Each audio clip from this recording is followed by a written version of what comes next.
गाजीपुर से सपा सांसद अफजाल अंसारी ने बांग्लादेश और योगी के बटेंगे तो कटेंगे के मुद्दे पर भाजपा को आड़े हाथों लिया।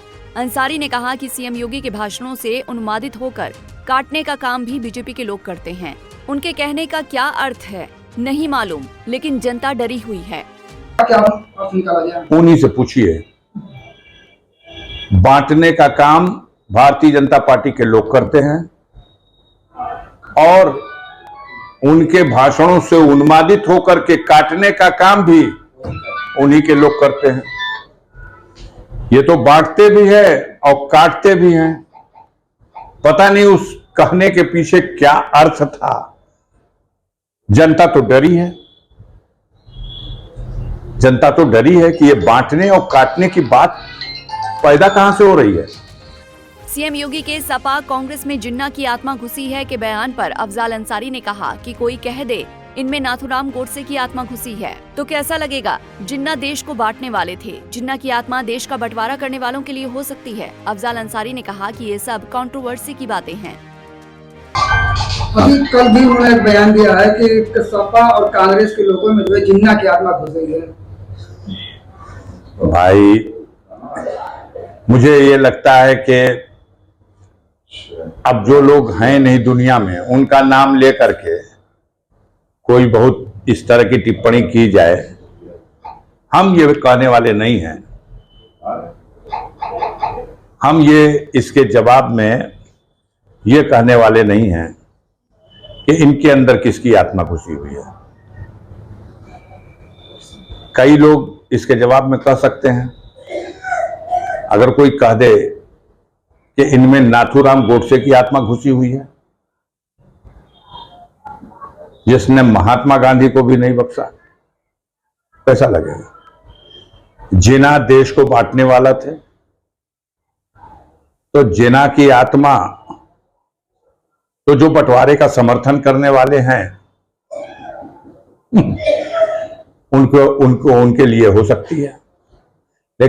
अफजाल अंसारी ने प्रदेश में 10 सीटों पर होने वाले उपचुनाव पर कहा कि इसकी चिंता बीजेपी को सता रही है। उन्होंने कहा कि जम्मू कश्मीर हरियाणा में चुनाव की तारीख घोषित कर दी गई है, वहीं महाराष्ट्र झारखंड में चुनाव की तारीखों को क्यों नहीं घोषित किया गया। अफजाल ने कहा कि देश में लोकसभा चुनावों के बाद महंगाई बढ़ी है, कानून व्यवस्था लगातार बदतर होती जा रही है। तो ये तो कंट्रोवर्सी की बातें हैं। 10 सीटों पर जो बाई इलेक्शन होना है, चिंता उसकी सता रही है। 2 प्रांतों में डिक्लेयर हो गया इलेक्शन हरियाणा में। मैं ज्योतिष शास्त्र का छात्र नहीं रहा, लेकिन गणित के माध्यम से कुछ समझने की कोशिश करता हूं। सारे देश को पता है कि 4 राज्यों में चुनाव होना था, लेकिन निर्वाचन आयोग की विश्वसनीयता पर आज प्रश्न चिन्ह उठ रहा है कि आखिर महाराष्ट्र का चुनाव क्यों नहीं डिक्लेयर किया, झारखंड का चुनाव क्यों नहीं डिक्लेयर किया। मजबूरी में 10 साल बाद आपने कश्मीर का चुनाव अनाउंस किया, हरियाणा का चुनाव अनाउंस किया। इसके साथ उनका भी कार्यकाल पूरा हो रहा था। चारों चुनाव अनाउंस करते, लेकिन रोका गया। अफजाल अंसारी ने 69,000 शिक्षक भर्ती के मामले पर कहा कि हाई कोर्ट का जो निर्णय आया उसने सभी की आंखें खोल दी हैं। परिस्थितियां उत्पन्न हुई हैं। चुनाव के बाद लगातार महंगाई बढ़ी है, कानून व्यवस्था की स्थिति बद से बदतर हुई है, बेरोजगारों की समस्या का कोई समाधान नहीं हुआ। 69,000 शिक्षकों की भर्ती के सवाल पर जो हाईकोर्ट का निर्णय आया, उस निर्णय ने सबकी आंखें खोल दी। जातिगत जनगणना पर अफजाल ने कहा कि समाजवादी पार्टी के राष्ट्रीय अध्यक्ष और वर्तमान में नेता प्रतिपक्ष राहुल गांधी दोनों ही इस बात को कह रहे हैं कि अगर वो सत्ता में आए तो जातिवार जनगणना कराई जाएगी। समाजवादी पार्टी के राष्ट्रीय अध्यक्ष माननीय अखिलेश यादव जी ने, कांग्रेस पार्टी के नेता माननीय राहुल गांधी जी ने, दोनों ने एक स्वर में ये कहा है कि अगर हम आएंगे सत्ता में तो हम जाति के आधार पर जनगणना करेंगे। जातिगत जनगणना, किस जाति की कितनी संख्या है ये जानने के लिए हम जनगणना इसी जनगणना के साथ करा देंगे। अब नई जनगणना शुरू हो गई है, तो नई जनगणना शुरू हो रही है तो क्यों नहीं इसको जाति आधारित जनगणना आप करा देते हैं, जनगणना भी हो जाएगी और पता भी लग जाएगा किस जाति की कितनी संख्या है। मानवर कांशीराम भी कहा करते थे, माननीय अखिलेश यादव जी भी इस बात पे बल देते हैं कि जब एक बार जनगणना से रिजल्ट सामने आ जाएगा किस जाति की कितनी जनसंख्या है, तो हमारा योजना आयोग हो या प्लानिंग कमीशन ये बैठेगा और उस जाति की जनसंख्या के हिसाब को दृष्टि में रख करके और उसके कल्याण के लिए योजनाएं बनाएगा, उसको उसका हक और हिस्सा मिल जाएगा।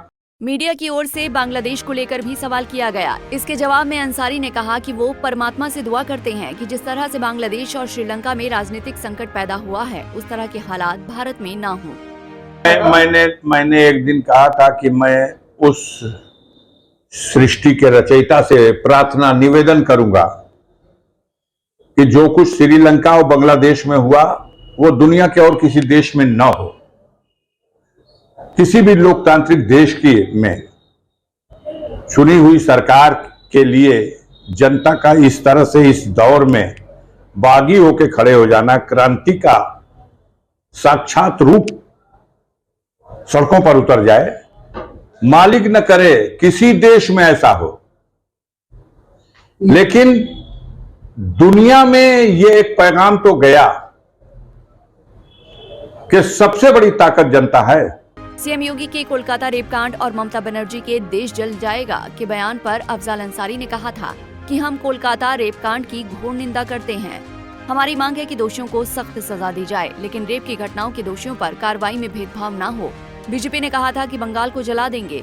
ये लोग जला देने, बांट देने, काट देने, मिट्टी में मिला देने, ठोक देने की बात करते हैं। इन लोगों ने कहा था कि हम बंगाल को जला देंगे।